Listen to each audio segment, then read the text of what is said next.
అందరికీ నమస్కారం. బతుకమ్మ ఈ పేరు వినగానే మనకు రంగురంగుల పూలు, పాటలు, సంబరాలు గుర్తొస్తాయి కదా. కాని ఈ అద్భుతమైన పండుగ మొదలయ్యే మొదటి రోజు వెనక ఓ చిన్న ఆసక్తికరమైన కథ ఉంది. రండి దాని గురించే ఇప్పుడు తెలుసుకుందాం. అవును, మీరు విన్నది కరెక్టే. ఇంత పెద్ద పూల పండుగ మొదలవ్వడానికి కారణం మిగిలిపోయిన అన్నం.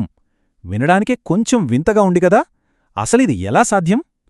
ఈ ప్రశ్నకు సమాధానం దొరకాలంటే మనం పండుగ మొదటి రోజు పేరులోకి కాస్త లోతుగా వెళ్ళాలి. సో ఫస్ట్ అసలు ఎంగిలి పూలు అంటే ఏంటో చూద్దాం.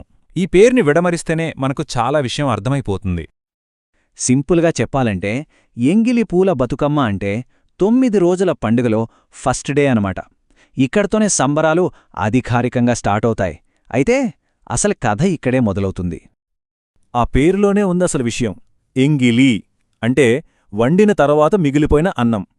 అంటే ఆలోచించండి, పండుగ మొదటి రోజు పేరుకి మిగిలిపోయిన అన్నానికి డైరెక్ట్ కనెక్షన్ ఉందన్నమాట. భలే ఆశ్చర్యంగా ఉంది కదూ. సరే, పేరు వెనుక ఉన్న అర్థమైతే తెలిసింది. మరి ఆచరణలో ఈ వేడుకను ఎలా చేస్తారు? ఆ మిగిలిపోయిన అన్నం, పూలు కలిసి ఈ వేడుకలో ఎలా భాగమవుతాయో ఇప్పుడు చూద్దాం. చూడండి, ఈ ప్రాసెస్ ఎంత సింపుల్గా, ఎంత అందంగా ఉంటుందో. ముందుగా ఏం చేస్తారంటే ఆడవాళ్లు, అమ్మాయిలు ఆ మిగిలిపోయిన అన్నంతో చిన్న చిన్నగా గుట్టలు చేస్తారు. ఆ తర్వాత ఆ అన్నం గుట్టల మీద రకరకాల పూలని అందంగా పేరుస్తారన్నమాట. ఫైనల్గా అలా తయారైన ఆ చిన్న బతుకమ్మలను తీసుకువెళ్ళి ఇంటి ముందుగాని దగ్గర్లో ఉన్న చెరువు దగ్గరగాని పెట్టి అందరూ కలిసి పాటలు పాడుతూ పూజిస్తారు. మరి ఇంత సింపుల్గా ఉండే ఈ ఆచారానికి ఎందుకంత ప్రాముఖ్యత? జస్ట్ మిగిలిపోయిన అన్నంతో చేసే ఈ చిన్న వేడుక వెనుక ఏదైనా లోతైన అర్థం ఉందా? దాని ప్రాముఖ్యతేంటో ఇప్పుడు చూద్దాం.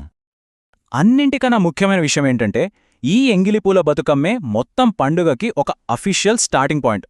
అంటే ఈ రోజుతోనే అసలైన పండుగ కళ మొదలవుతుందన్నమాట. అవును, ఈ ఒక్క రోజుతోనే అసలు సంబరం మొదలవుతోంది. ఇక్కడనుంచి వరుసగా 9 రోజుల పాటు జరిగే పూజలకు, వేడుకలకు ఇదే నాంది పలుకుతుంది.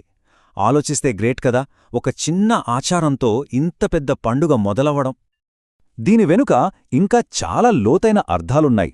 ఫస్ట్, మిగిలిపోయిన అన్నాన్ని వాడటమంటే మనకు దొరికిన ఆహారాన్ని గౌరవిస్తున్నట్టు, దాన్ని వృధా చేయకుండా ప్రతీకాత్మకంగా దేవతకు నైవేద్యంగా పెడుతున్నట్టు.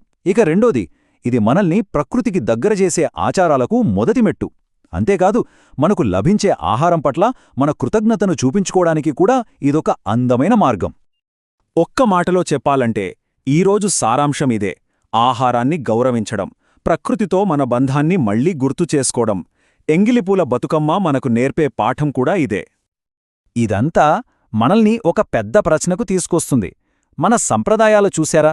మిగిలిపోయిన అన్నంలాంటి ఎంతో సాధారణమైన విషయాల్లో కూడా ఎంత అద్భుతమైన, ఎంత లోతైన అర్థాలను వెతుకుతాయో. దీని గురించి ఒక్కసారి ఆలోచించండి.